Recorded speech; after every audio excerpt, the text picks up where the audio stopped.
Inside her small Stoney Nakoda home, Krista Hunter lights a braid of sacred sweetgrass.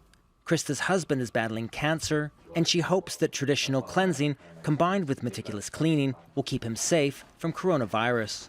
But the realities of life in her Indigenous community make her anxious. And how do you communicate this in my language in a nice way? That this person who's got chronic or respiratory issues, how do we protect them as a family unit when you've got so many people coming and going? Historically, Indigenous populations are hit hard when disease enters their communities. Overcrowding, water shortages, limited access to health care, and poverty are just a few of the long-standing issues. Indigenous populations suffer from disproportionately high rates of pre-existing health conditions that render us vulnerable to communicable disease, things like diabetes, high blood pressure, respiratory illness, cardiovascular disease. While many Indigenous communities are unprepared for the deadly pandemic, the Stoney Nation has launched an emergency command center inside their resort and casino.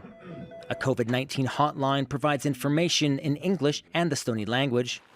Food hampers ensure people don't have to drive to nearby towns for supplies. And in-house teams focused on finance, operations, and logistics meet with band councils regularly. It's the business continuity part of it. It's identifying essential services. It's keeping infrastructure up and running. The waterworks, the water treatment plant, the garbage, everything going. That's a big part of pandemic planning.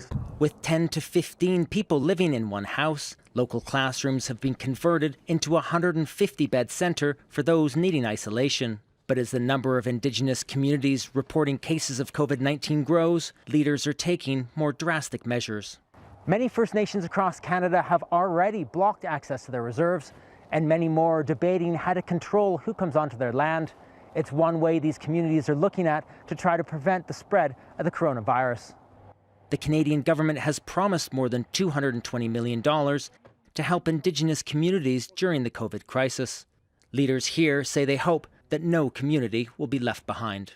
David Mercer, Al Jazeera, on the Stoney Nakoda Nation, Canada.